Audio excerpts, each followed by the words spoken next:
Hey, today I'm here with my sister and I'm going to make a pond today. Okay, so I'm going to take a bit of glue. A lot of glue. By accident, I guess. Drop it on your pond here. Or, for a leg, actually. This may take a little bit.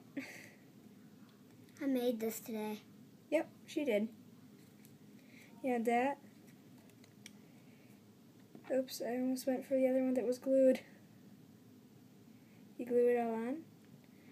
Then, after you have all that glued on, you can decorate it however you want to, and I'm going to do it my way.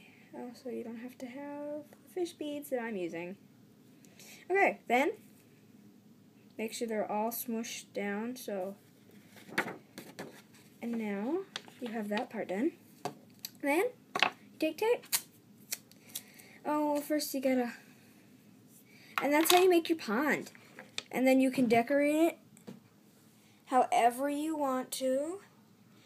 And I'm going to do mine with lily pads and maybe some stickers or something. And you go ahead and do whatever you want. I'm going to put little fish beads in mine.